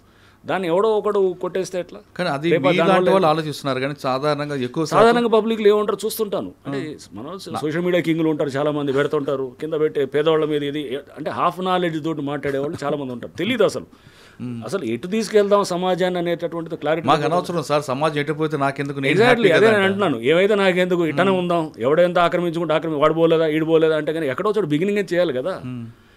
నేను వాడు చేసుకున్నాడు కదా వీడు ఎందుకు ఆపరు వాడిని ఎందుకు ఆపరు అని ఇల్లాజికల్ ఆర్గ్యుమెంట్స్ ఉంటాయి తప్ప కానీ అరే మనం let us make a beginning. అంటే ఇటువంటి ఆర్గ్యుమెంట్స్ ఉన్నా మీ పని మాత్రం ఎగ్జాక్ట్లీ పోతుంటుంది. నేను అసలు అవి పట్టించుకోనండి. నా మీద బఫర్ జోన్ కాంట్రవర్సీ అయినా రేపు ఎవడు ఏదన్నా అది కాంట్రవర్సీ కానీ ఇల్లాజికి చెప్తున్నా కదా, నేను చెప్తున్నా మెడ మీద తల ఉంటుందా తల మీద మెడ ఉంటుందా అనే టైటిల్. అసలు అది ఏది అంటే ఏం చెప్తాం దానికి, మ్యాపులు పట్టుకొని తిరిగినంత మాత్రం మాట్లాడడం వాళ్ళ గురించి ఇగ్నోర్ చేయొచ్చు కదా. ఇగ్నోర్ చేయడం అంటే ఇప్పుడు ఏమవుతుందంటే సోషల్ మీడియా వ్యక్తిగతంగా వచ్చినప్పుడు నేను రెస్పాండ్ అవుతాను. నార్మల్గా ఉన్నదాన్ని నేను 10 సార్లు ఈ గోబెల్స్ అంటారు. గోబెల్స్ మీకు తెలుసు కదా, మినిస్టర్ ఆఫ్ ప్రాపగాండా. ఏది హిట్లర్ మన ఏది నాజీ జర్మనీలో ఆయన దగ్గర మంత్రి అనమాట. సో చాలా పెద్ద ఆరేటర్ ఆయన. గోబెల్స్ ప్రచారం అని అంటారు చూసారా, అంటే ఆయన ఈ వాజ్ మినిస్టర్ ఆఫ్ ప్రాపగాండా అప్పుడు. ఇట్లానే చేస్తుండేవాడు అనమాట. అంటే కావాలంటే అబద్ధాన్ని నిజంగా చూపించడం, లేదా మన ఇప్పుడు మన వాట్సాప్లో ఉంటాయి, వాట్సాప్ యూస్ అట్లా ఉన్నట్టు. సో గోబెల్స్ ప్రచారం అని అంటారు చూసారా, ఆ టైప్ సంథింగ్ లైక్ దాట్. అందుకు మీరు రెస్పాండ్ అవుతారు. సో అంటే ఒకసారి 4 సార్లు వచ్చింది అనుకోండి, అరే చూసావా హైడ్రా కమిషనర్ ఇల్లే బఫర్ జోన్లో ఉందని. అసలు బఫర్ ఉంటుందా చెరువుకి దిగువ ప్రాంతంలో? అది సింపుల్ లాజిక్ మిస్ అయ్యి నేను అదే చెప్తున్నా. ఆ మిస్ అయ్యి దాన్ని లాజిక్ మిస్ అయ్యి మాట్లాడితే ఏమనాలి దానికి? అవునండి. సో రంగనాథ్ గారికి బంధువులు, రంగనాథ్ గారి ఫ్రెండ్స్ అంటూ కొంతమంది బ్రోకర్లు తిరుగుతూ ఏ ప్రాబ్లం వచ్చినా మేము చూసుకుంటాం, మీరు గో హెడ్, దానికి ఇంత రేట్ అని. కరెక్ట్, అదే అందుకోసం మేము దాని మీద స్టేట్మెంట్ ఇచ్చాం. నేను ఇట్లాంటి కొంతమంది బిల్డర్స్ మాకు వస్తే మేము డెకాయ్ ఆపరేషన్ చేసి పట్టుకొని అరెస్ట్ చేసాం.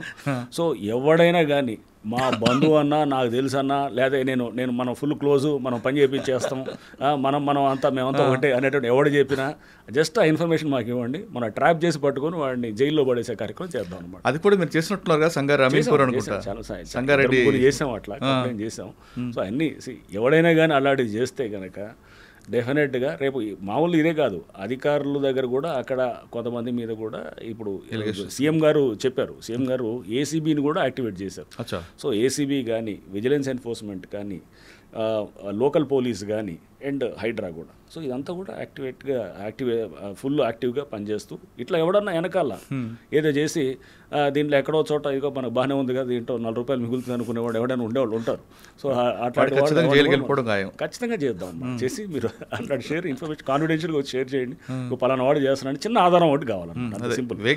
ఆడియో కాల్ ఇప్పుడు మేము చేసాం ఒకడిని అమీన్పూర్లో, వీడియో కాల్ ఉంది, వీడియో రికార్డ్ చేశారు సీక్రెట్గా, దాంతో మనం పెట్టేసాం. వీడియో కానీ ఆడియో ఉన్నది చాలన్నమాట. మనం చేసి జస్ట్ అక్కడ ఆ పరిస్థితులను కూడా స్టడీ చేస్తాం. చూసినప్పుడు అరే కరెక్టే కదా ఇది అక్కడ జరుగుతున్నది ఇదంతా అనే దాంతో చూసి చేసేస్తాం అన్నమాట.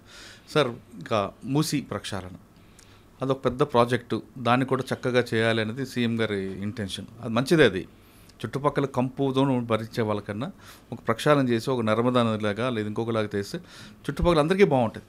ఇందులో మీకు మీరు చుట్టుపక్కల కొట్టడం వేరు, కానీ ఇక్కడ చాలా మీకు ప్రెజర్ వస్తుంది మూసీలో.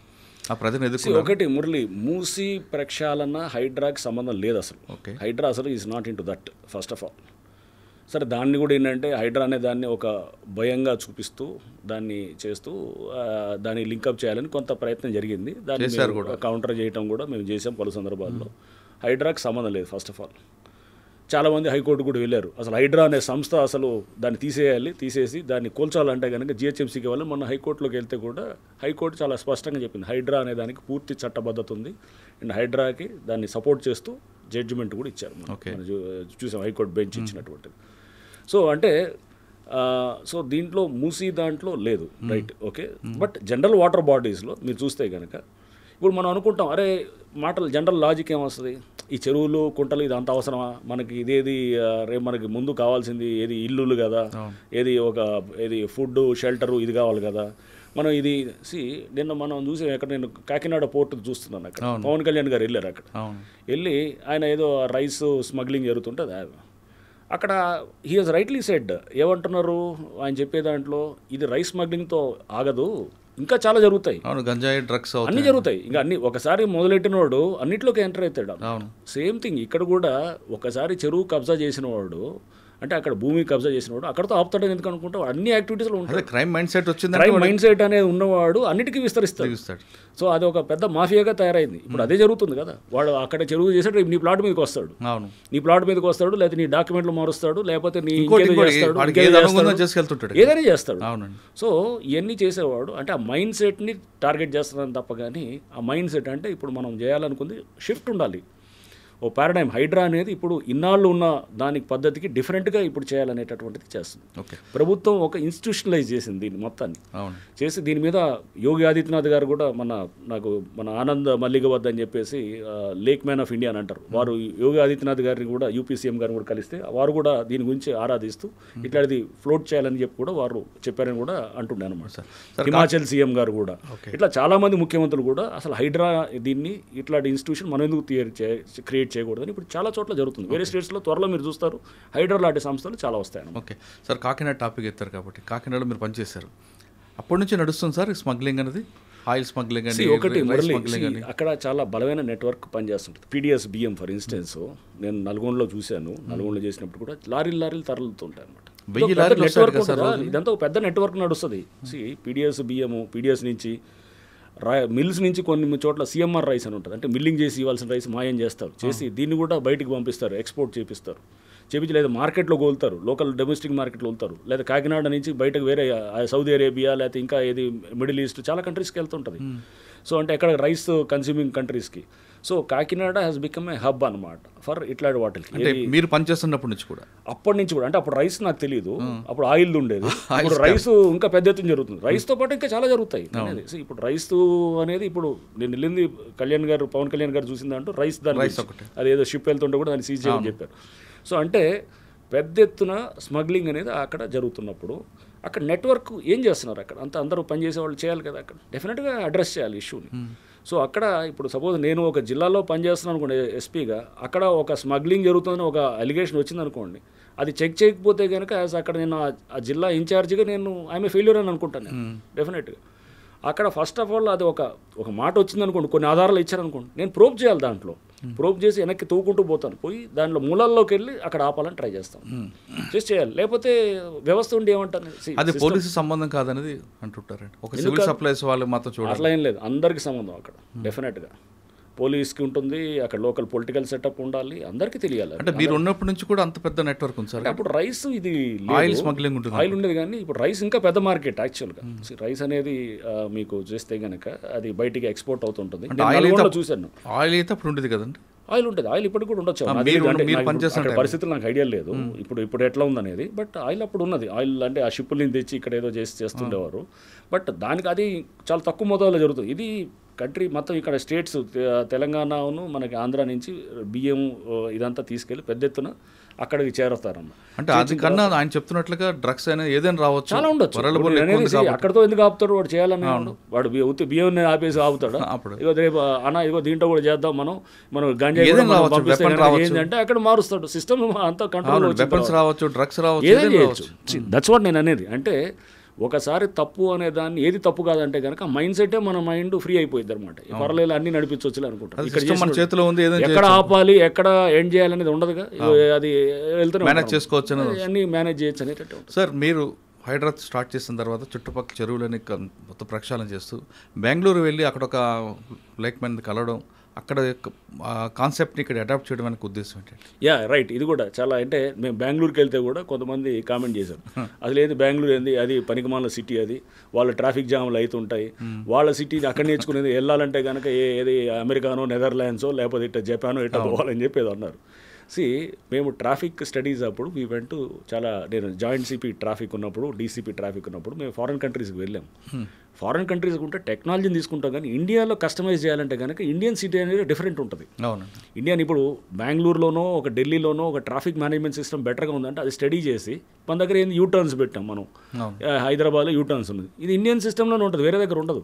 సో ఇక్కడున్న వ్యవస్థ డిఫరెంట్గా ఉంటుంది, ఇక్కడ కస్టమైజ్ చేయాలన్నమాట. టెక్నాలజీ ఉంటే సరిపోదు, దాన్ని ఇక్కడ తగ్గట్టుగా తయారు చేయాలి దాన్ని.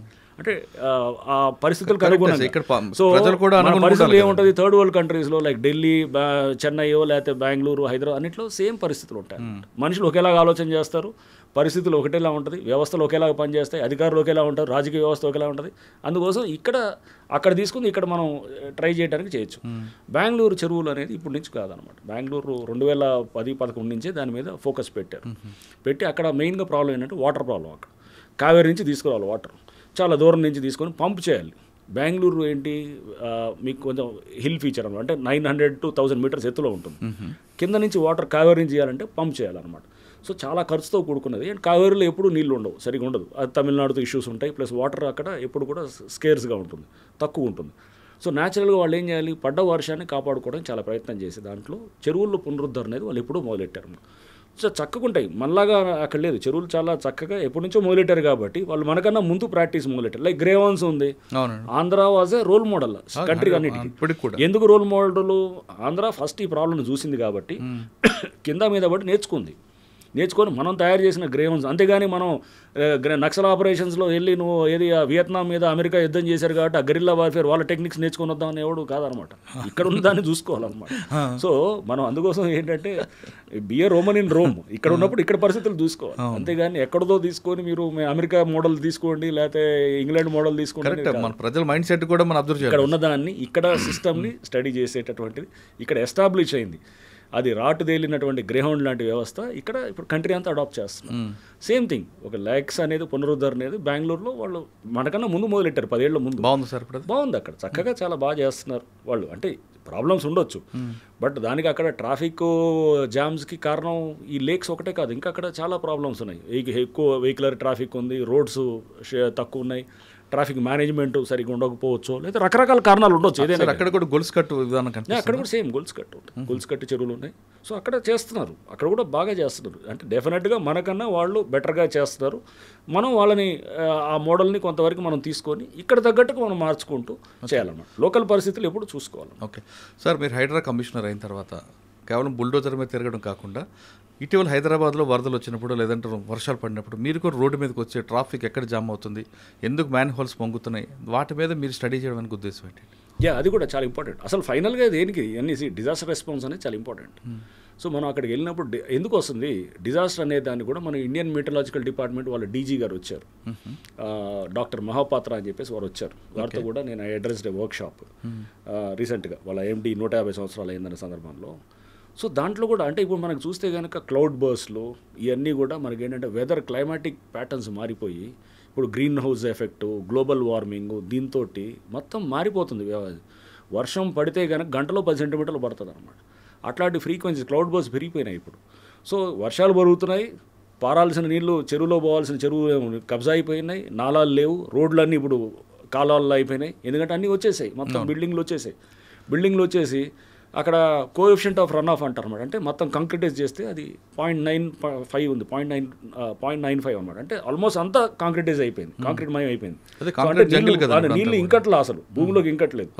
సో నీళ్లు అసలు ఇంకా ఇంకటం లేకపోతే కనుక 100% అది రన్ ఆఫ్ కింద, అంటే దాని మీద పడేది స్పీడ్గా వెళ్ళిపోయి చెరువులోకి వచ్చేస్తుంది. చెరువు లేదు కదా అక్కడ, నాలాలోకి వస్తుంది. నాలాల్లో కూడా లేవు కదా, ఎక్కడ ఉంటాయి కాలనీస్ కింద, కాలనీలో వస్తాయి. ట్రాఫిక్ అంతా ఏమవుతుంది, 4-5 గంటలు అస్తవ్యస్తం అయిపోతుంది. అది ఎన్ని వందల వేల కోట్లు నష్టం అవుతుంటుంది కంట్రీకి. అవన్నీ క్యాలిక్యులేట్ అంటే ఇంటాంజిబుల్స్ ఏంటనమాట, మనకు కనబడినటువంటిది ఇవన్నీ ఈ కాస్ట్ ఉంటాయి అనమాట, ఇంటాంజిబుల్ కాస్ట్ అనమాట. సో ఇంట్రెన్సిక్గా ఉంటాయి అనమాట. ఈ కాస్ట్ అన్నింటినీ మనం క్యాలిక్యులేట్ చేస్తే దేశం మీద వేలాది కోట్ల నష్టం వస్తుంది. ఇవన్నింటినీ తీసుకోవాలి.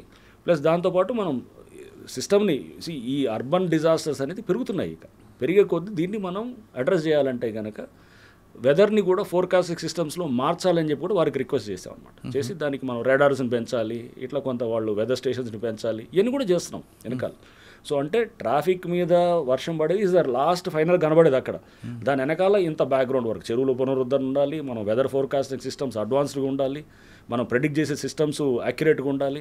ఇంత బ్యాక్గ్రౌండ్ చేస్తేనే అక్కడ రోడ్డు మీద కనపడదాం. అవి చేయాలంటే కనుక సామాన్యమైన పని కాదు. దాని మీద ఎప్పుడు మనం నిరంతరంగా డెవలప్ చేయాలి. బెంగళూరు లేనప్పుడు అది కూడా చేయలేము మేము. కర్ణాటక వాళ్ళది దాంట్లో వెదర్ ఫోర్కాస్టింగ్లో వాళ్ళు కూడా కొంత బెటర్గా ఉంది. ఎప్పుడు 30 ఏళ్ల క్రితం ఎస్టాబ్లిష్ చేసిన సిస్టమ్ ఉంది, దాన్ని కూడా తీసుకొచ్చి మనం ఇక్కడ చేయాలని ట్రై చేస్తున్నాం అనమాట. సో దీన్ని ఇప్పుడు సిస్టమ్లో ఒక దాన్ని మనం చేసి వచ్చామా పోయామా అనేది ఉద్యోగం ఉండకూడదుగా, చేసామా ఇక్కడ చేస్తే కనుక ఆ టైంలో నువ్వేం చేసావు, సమాజానికి ఏం చేసావు అనేది ఫైనల్ కాంట్రిబ్యూషన్ ఏంటి. అవును. So the contribution to the society is very important. నేను అలానే చూస్తాను ఉద్యోగాన్ని. నేను ఆ కాంట్రిబ్యూషన్ నా నుంచి ఇక్కడ చేసాము 2 ఏళ్ళు 3 ఏళ్ళు what ever I do it, ఆ సిస్టమ్ అనేది అక్కడ ఒక దాన్ని నిలబెట్టి వెళ్తే కనుక రేపు వచ్చినప్పుడు మన ముందు అట్లా చాలామంది అధికారులు చేశారు. నేనే చేస్తున్నాను, చాలామంది అధికారులు నాకన్నా బ్రహ్మాండంగా చేసిన వాళ్ళు వందలాది మంది ఉన్నారు. వాళ్ళు నిలబెట్టిన సిస్టమ్స్ తర్వాత చాలా వచ్చాయన్నమాట. ఇప్పుడు గ్రేవన్ స్టార్ట్ చేశారంటే వ్యాస్ గారు స్టార్ట్ చేశారు, దాన్ని స్టెబిలైజ్ చేసిన వాళ్ళు ఎంతోమంది ఉన్నారు. ఇట్లాంటివి చాలా ఉన్నాయన్నమాట సిస్టమ్స్. ఆ సిస్టమ్స్ డెవలప్ అయ్యి చేసినటువంటి అట్లాంటి మంచి సిస్టమ్స్ వచ్చిన దాన్ని మనం కూడా మంచి సిస్టమ్ వైపు ముఖ్యమంత్రి గారు చాలా స్పష్టంగా ఏంటంటే ఈ డిజాస్టర్ రెస్పాన్స్ అనేది మనం దాన్ని జాగ్రత్తగా తీసుకోవాలి. ప్లస్ ఈ అసెట్స్ ప్రొటెక్షన్, వేలాది ఎకరాలు కబ్జా అయిపోతున్నాయి. ఇప్పుడు మేము చేస్తుంటే పార్కులు అసలు గవర్నమెంట్ ల్యాండ్లు ఎన్నంటే అన్నీ వస్తున్నాయి అన్నమాట కంప్లైంట్స్. అసలు చెక్ చేయడానికి మాకు సరిపోవట్లేదు టైం అసలు అన్నమాట. ఒక్కొక్క దాంట్లో ఎంత లోతుకు పోవాల్సి వస్తుంది అంటే ఒకసారి 3-4 మీటింగ్లు పెట్టాల్సి వస్తుంది. పెట్టిన చోటలో పెట్టిన మీటింగ్ వల్ల గంట పైన పడుతుంటుంది. డాక్యుమెంట్స్ కలెక్ట్ చేయాలి, దాని వల్ల చెక్ చేయాలి, వాళ్ళని వినాలి, వీళ్ళని వినాలి, లోతుగా మళ్ళీ అవసరం డౌట్ వస్తే క్షేత్రస్థాయి పర్యటన ఉంటుంది.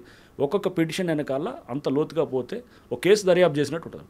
అట్లాంటి 4-5 వేలు ఉన్నాయి. అందుకే మేము పబ్లిక్ డొమైన్లో పెట్టలేదు ఇంకా హైడ్రా. రేపు పెడితే కనుక ఇంకా వేలాది బీరు ఫ్లడ్ అయిపోతాయి.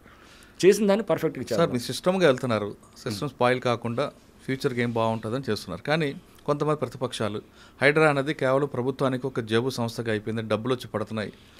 సో ఇది అంటే ఎవరైనా ఏదైనా అలిగేషన్ ఎవరైనా ఏం చెప్పొచ్చండి. అదే దానికి ఎందుకంటే మన ప్రజాస్వామ్యం ఎవరైనా ఏదైనా మాట్లాడవచ్చు. సో అది దురదృష్టవశాత్తు అదేది ఒక ఎవిడెన్స్ తోటి ఇగో ఇక్కడ జరిగిందనేది చెప్తూ హైడ్రా అనే దాని వల్ల ఏమన్నా చేసింది ఏమన్నా ఉందా, ఏటీఎం అనగా అవుతుందంటారు. అది ఊరినే మాట్లాడటం చేసి మీరు బుధవేస్తాం మీరు గడుక్కోండి అంటే కనుక మనం చెప్తున్నాం కదా, మీ బఫర్ జోన్ ఇదనండి అట్లనే ఉంటుంది అనమాట. సో మీరు ఒక నిర్దిష్టమైనటువంటి దీన్ని చెప్పండి, చెప్పినప్పుడు దాన్ని డెఫినెట్గా దానికి రెస్పాండ్ అవుదాము. మీరు ఏదో ఊరినే ఒకటనేసి ఇది ఏటీఎం సంస్థగా అయింది, లేకపోతే ఇది ఏది మొత్తం ఏది ఖజానాలు నింపడానికో లేకపోతే ఎవడో కొంతమంది జేబులు చేయడానికో, జనరల్ అలిగేషన్స్ ఏముంది, ఎవడైనా మాట్లాడు. నేను కూడా చెప్తాను, ఎవడి మీద కావాలంటే ఇగో ఈ ఎక్స్ వీడు ఇది వాడది అని అంటాను. అలా కాదు కదా. సో అది మనం అలా కాదు, విత్ ఏంటి నీ దగ్గర ఉన్నటువంటి సాక్ష్యాలు ఏంటి, ఆధారాలు ఏంటి చెప్పు, దాన్ని మీద మాట్లాడదాం. వచ్చి మమ్మల్ని అడగండి, ఇదిగో మీరు ఇలా చేశారని అడగండి. వీఆర్ ట్రాన్స్పరెంట్, మేము వీఆర్ ఓపెన్. వచ్చి మీరు ఇక్కడ ఇలా ఎందుకు చేశారు, ఇలా ఎందుకు చేయలేదు అని చెప్పాలంటే కూడా దానికి సమాధానం చెప్తాం. ఓకే సార్, ఫైనల్గా చెప్పండి, హైడ్రా 2.0 ఏం చేయబోతుంది? హైడ్రా 2.0 అనేది మీరు ఏది రోబో 2.0 టైప్ ఏదో చెప్తున్నారు. సో అంటే హైడ్రా అనేది ఈరోజు పబ్లిక్లో అవేర్నెస్ తీసుకొచ్చిందండి. ఇది కొత్త సిస్టమ్. హైడ్రా అనేది జస్ట్ ఏదో ఒక సంస్థ కాదు, ఒక కొత్త వ్యవస్థని తయారు చేస్తుంది. ఆలోచన విధానం కూడా కనిపిస్తుంది ఒకవైపు. అంటే భయం అనేది కాదు, అవేర్నెస్. పబ్లిక్ అవేర్నెస్ కూడినటువంటి పొల్యూషన్. రేపు మేము చెక్ చేస్తున్నాం, ఇప్పుడు పొల్యూషన్ కంట్రోల్ బోర్డుతో కూడా మీటింగ్ పెట్టాం. చెరువులో వ్యర్థాలు వదిలిస్తే కనుక రేపు ఆ పట్టుకొని వాళ్ళని మనం జైలుకి పంపించి అది సీజ్ చేసి వాళ్ళని మనం చేస్తే కనుక 10 మందిని చేయండి, ఎందుకు వదులుతారు చూద్దాం. ఇప్పుడు దాని మీద ఫోకస్ ఉంది. ఇప్పుడు రేపు ఎందుకు చేయరు? రేపు చెరువులు మెయింటైన్ చేయాల్సిన, చెరువుని ప్రిజర్వ్ చేయాల్సింది మా యాజ్ లేక్ ప్రొటెక్షన్ కమిటీ చైర్మన్గా హైడ్రా కమిషనర్ బాధ్యత. ఎవరైతే చెరువులో వ్యర్థాలు వదిలేసి ఎఫ్లూయెంట్స్ అన్ని వదిలేసి డేంజరస్ కెమికల్స్ అన్ని వదులుతున్నారు అనుకోండి, నలుగురిని పట్టుకోండి, వాడిని చేసి జైలుకి పంపించి వాడి బిల్డింగ్ని మొత్తం సీజ్ చేసి కోర్టుకు పెట్టి వాడిని చుక్కలు చూపించామంటే ఎట్లా వదులుతాడు చూద్దాం. భయం లేక, బేసికల్గా చట్టాలంటే భయం లేదు, రూల్ ఆఫ్ లా అంటే భయం లేదు, వ్యవస్థలంటే భయం లేదు, ఏదైనా మేనేజ్ చేసుకుంటాం. ఆ భయాన్ని మనము చట్టాన్ని కఠినంగా అమలు చేయడం ద్వారా పబ్లిక్లో ఒకటైతే వచ్చింది సార్, హైడ్రా అనేది అవేర్నెస్ తీసుకొస్తుంది ఒక సెక్టార్ పబ్లిక్కి. కొంతమందికి ఒక భయం క్రియేట్ చేసింది, మనం తప్పు చేసి ఇలాంటి బిల్డింగ్ కొలాప్స్ అవుతాయనే విషయాన్ని. అందులో మంచిగా ఉంది, అందుకే కూడా పబ్లిక్ కూడా మీకు హైడ్రా రంగనాథ్ అంటారు. కానీ హైడ్రా 2.0 ఏం చేస్తారు? హైడ్రా 2.0 ఉత్తి ఈ భయం క్రియేట్ చేయడం కాదు, దాని నుంచి పాజిటివ్ సైడ్ వెళ్తుంది. ఫైనల్గా మా గోల్ పాజిటివ్. ఇది కూల్చడం కాదు, నిర్మించడం. అది చెరువులు నిర్మించడం అనేది చేయాలి, ఒక నాలాలు మంచి వ్యవస్థ నిర్మించడం చేయాలి, ఒక మంచి డిజాస్టర్ రెస్పాన్స్ సిస్టమ్ తయారవ్వాలి, వెదర్ ఫోర్కాస్టింగ్ సిస్టమ్స్ తయారు కావాలి. సో రేపు గవర్నమెంట్ ల్యాండ్లు కబ్జా చేయకుండా గవర్నమెంట్ ఆస్తులు పరిరక్షించబడాలి. పార్కులు అందరికీ మంచిగా, ఇది ఇప్పుడు ఇళ్ళకి వెళ్తే కనుక సాయంత్రం నేను మా ఇంటికి వెళ్తే మా ఇంటి దగ్గర పార్క్ ఉంది, పక్కనే ఉంటుంది. పార్కులు మా ఇంటి దగ్గర కూడా ఇట్లానే కొట్టేయాలని చూశారు ల్యాండ్ని. అప్పుడు మేమే 10 ఏళ్ల క్రితం మేమే అందరం వెళ్ళి నిలబడ్డాం అనమాట. నిలబడి అది పోలీస్ స్టేషన్ కంప్లైంట్ ఇచ్చి నేను అప్పుడు డీసీపీగా ఉన్నాను 10 ఏళ్ల క్రితం, 2014-15. కాపాడు కూడా కబ్జా చూసారంటే మా ఇంటి దగ్గర మా నాన్న నేను ఇద్దరం కూడా పక్కన అసోసియేషన్ వాళ్ళందరం కలిసి కొంతమంది రైట్ మైండెడ్ థింకింగ్ వాళ్ళందరం వెళ్ళి మేము కాపాడుకున్నాం. చూసారు. అదే చెప్తే ఇట్లా అట్లాంటి వాటిలో మా ఏరియాలో జరుగుతుంటే మేము ఎప్పటి నుంచో కాపాడాలని చేసాము. అది చాలా వాల్యుబుల్ ల్యాండ్, 1000 గజాలు ఎంత ఉంటుంది. అది అక్కడ మా కాలనీలో అది దాదాపు ఇట్ మైట్ బి అరౌండ్ నాకు తెలిసి 15-20 కోట్ల మధ్యలో ఉండొచ్చు. సో ఆ ల్యాండ్ ఎప్పుడు 10 ఏళ్ల క్రితం మేము కాపాడుకున్నాం, పోలీస్ కేసులు పెట్టి. దాన్ని ఇప్పుడు అది అందరికీ, అది అందరి ఆస్తి, అది ఎవడో ఒకళ్ళిద్దరు స్వార్థంగా చేసేది కాదు. సేమ్ థింగ్, ఇది అందరి ఆస్తుల్ని, ఇది సమాజం యొక్క ఆస్తుల్ని పరిరక్షించాలి, ఇది అందరికీ చెందిన ఆస్తుల్ని కాపాడుతాం. అది that is the next goal అనమాట. చెరువులను పునరుద్ధరణ, ఆస్తుల పరిరక్షణ ఇవన్నీ చేయటం, అండ్ డిజాస్టర్ రెస్పాన్స్ ప్రాపర్గా అప్రాప్రియేట్గా చేయటం, ఈ మా లక్ష్యాలు అన్నమాట. ఓకే సార్, హైడ్రా అనేది కేవలం హైదరాబాద్ వరకేనా, ఇంకా తెలంగాణ రాష్ట్రం అంతా విస్తరించాలి? ఇది ఓన్లీ ఔటర్ రింగ్ రోడ్ దాకా 2000 స్క్వేర్ కిలోమీటర్స్ జిహెచ్ఎంసీ అండ్ 27 మున్సిపాలిటీలు, దాని చుట్టూ 27 మున్సిపాలిటీకి మొత్తం ఎక్స్టెండ్ అవుతుంది. ఓకే సార్, ఫైనల్గా ఇంకో క్వశ్చన్ అండి. హైడ్రా అనగానే భయపడుతున్న కొంతమందికి, లేదా హైడ్రా అంటే అభిమానించే కొంతమందికి ఒక కమిషనర్గా మీ ఇచ్చే మెసేజ్ ఏంటి? హైడ్రా అనేది మీకోసం అండి, మీరు భయపడాల్సిన అవసరం లేదు, ఎవరు కూడా భయపడాల్సిన అవసరం లేదు, తప్పు చేసిన వాడే భయపడాలి. హైడ్రా ఇది జస్ట్ ఇది ఒక ఏంటంటే పబ్లిక్, మీ ఆస్తుల్ని ప్రొటెక్ట్ చేస్తున్నాం, మీకోసం మేము పనిచేస్తున్నాం తప్ప, కానీ దానికి ఎక్కడ కూడా మంచిగా చేస్తున్నవాడు అంటే తప్పు చేయకుండా కబ్జాలు చేయకుండా వాడు ఎవరు కూడా భయపడాల్సిన అవసరం లేదు. అది మీరు అక్కడ ఎక్కడన్నా కానీ అటువంటి విధంగా ఎక్కడన్నా మీకు ఇబ్బందులు ఉన్నా కానీ మీరు దయచేసి మా దృష్టి కూడా తీసుకురావచ్చు. ఎక్కడన్నా హైడ్రా పేరు చెప్పి కూడా మిమ్మల్ని ఏమైనా ఇబ్బంది పెట్టేటటువంటి అట్లాంటివి ఉంటే కూడా దయచేసి మా దృష్టి తీసుకురండి. అప్పుడు వాళ్ళ మీద ఖచ్చితంగా మేము సీరియస్ యాక్షన్స్ ఉంటాయి, మామూలుగా కాదు, కనబడేటటువంటి సీరియస్ యాక్షన్స్ కూడా ఉంటాయి. సార్, అపార్ట్మెంట్ పర్మిషన్కి హైడ్రా అనుమతి కావాలంటారా? అసలు హైడ్రా పర్మిషన్స్ ఇవ్వదండి. హైడ్రా పర్మిషన్స్ ఇవ్వటం మొదలెడితే కనుక ఇదొక గవర్నమెంట్ని స్ట్రీమ్లైన్ చేయాలి, కానీ గవర్నెన్స్ని సో ఎక్కువ సిస్టమ్స్ పర్మిషన్స్ ఇచ్చేటటువంటి పెట్టకూడదు. అది అంటే అది ఆ సిస్టమ్ వైపు వెళ్ళాలి మనం. సో అన్ని పర్మిషన్స్ ఇవ్వటం మొదలెడితేనే అది రెడ్ టైపిజము, బ్యూరోక్రటైజేషన్ ఇదంతా ఉంటుంది. మనం అది కాకూడదు, స్మూత్గా ఉండాలి, అది ఈజీగా పర్మిషన్స్ వచ్చేటట్టు ఉండాలి. అది జరిగితే అప్పుడు సిస్టమ్ బెటర్ గవర్నెన్స్ వైపు వెళ్తున్నట్టుగా నేను భావిస్తాను. సో హైడ్రా ఎక్కడ కూడా పర్మిషన్స్ ఇవ్వదు, అది చాలా స్పష్టంగా ఉంటుంది. హైడ్రా బిల్డింగ్ పర్మిషన్స్, చెరువుల దగ్గర ఉన్న ఎన్ఓసీలు ఏది అది కాదు, ఓన్లీ ఫైర్ ఎన్ఓసీస్ వరకే మేము ఇస్తాం. దాన్ని కూడా ఇప్పుడు నిన్న మాకు ఎవరు సైబరాబాద్ సిపి గారు అవినాష్ మోదీ గారు కూడా మాట్లాడారు. సో మేమంతా త్వరలో మీటింగ్ పెట్టుకుని దాన్ని ఇంకా సరళీకృతం చేస్తున్నాం, అంటే దాన్ని స్ట్రీమ్లైన్ చేస్తూ ఆన్లైన్లోనే అప్లై చేసుకుంటూ తీసుకునేటట్టు ఫైర్ ఎన్ఓసీ వరకు అనమాట. అది కూడా దాన్ని ఎక్కువ కంప్లైంట్స్ ఉండాలి, పబ్లిక్ హెరాస్మెంట్గా ఫీల్ అవ్వకూడదు, చాలా ఈజీగా ఇచ్చేటటువంటి విధంగా అడ్మినిస్ట్రేషన్ ఉండాలి. సార్, ఇందులోనే ఇంకొక పార్టీకి వస్తుంది ఏంటంటే హైడ్రా అనేది ఎందుకు చేస్తుంది, ఎవరి కోసం చేస్తుంది అనేది మీద మీ స్కూల్స్ కాలేజీలకు వెళ్ళి వాళ్ళకి ఎడ్యుకేట్ చేసే అవకాశం ఉందా? తప్పకుండా ఉందండి. నెక్స్ట్ అది అవేర్నెస్ క్యాంపెయిన్ పెంచేదానికి కూడా ఉంది. సో మాకు ఇంకా స్టాఫ్ కోసం మేము వెయిట్ చేస్తున్నాం. రేపు హైడ్రా పోలీస్ స్టేషన్ కూడా వస్తుంది, వచ్చిన తర్వాత ఇంకా ఎఫెక్టివ్గా ఉంటుంది. సో ఇదంతా ఈ ఇన్స్టిట్యూషన్ బిల్డింగే ఒక 1 year పడుతుంది, చట్టాల పరంగా స్ట్రెంథన్ అవుతున్నాం. ఇదంతా ఇప్పటికీ స్టార్ట్ అయ్యి 4-5 నెలలు అవుతుంది. ఇంకా ఒక 4-5 నెలల దాకా ఇదంతా ఇన్స్టిట్యూషన్ బిల్డింగ్ జరుగుతూ ఉంటుంది. సో అది అయిన తర్వాత ఇంకా ఫుల్ ఫ్లెడ్జ్డ్గా ఇది అవేర్నెస్ పెంచడం, స్కూల్స్కి వెళ్ళి మాట్లాడటం, ఎడ్యుకేషన్ ఇన్స్టిట్యూషన్స్ని కూడా వాళ్ళు పెట్టుకోవటం, పబ్లిక్ని కూడా ప్రతి దగ్గర కూడా చెరువులు, పార్కులు, దాన్ని పబ్లిక్ పార్టిసిపేషన్ తీసుకోవటం, ఇదో ప్రజా ఉద్యమంగా నిర్మించటం, ఇవన్నీ కూడా చేయాలన్నమాట. చేస్తే అప్పుడు దీనికి నిజమైన సార్థకత అనేది కూడా వస్తుంది. ఓకే, హైడ్రా ఉన్నది కేవలం భవిష్యత్తు వాళ్ళ కోసం కానీ అక్రమదారుల కోసం కాదు అంటున్నారు రంగనాథ్ గారు. ఇది కేవలం మీ అందరి కోసం భయపెట్టే సమస్య కాదు, ప్రజల బాగోగుల కోసం, భవిష్యత్తులో భావితరాల వారి కోసం ఈ సమస్య పెట్టాం. ఇది ఖచ్చితంగా చెరువులు అక్రమదారులు మాత్రం ఖచ్చితంగా వాళ్ళ మీద మా ఫోకస్ ఉంటుంది. కానీ ఏ చెరువునైతే విముక్తి చేసాం ఆ చెరువులని కాపాడే బాధ్యత కూడా మాదే అంటూ రంగనాథ్ గారు చెప్తున్నారు. ఇది రంగనాథ్ గారితో ఎక్స్క్లూజివ్ ఇంటర్వ్యూ. వచ్చే వారం మరో విషయాలు మళ్ళీ కలుద్దాం. అంతవరకు నమస్తే. Thank you sir, thank you very much. Thank you. HYDRAA అన్నది మీరు ఎలాగొచ్చారు, పేరు అయిపోయిందో ఇంకా ముందు కూడా అదే దీంట్లో జోష్లో వెళ్ళాలని కోరుకుందాం. థ్యాంక్ యూ అండి.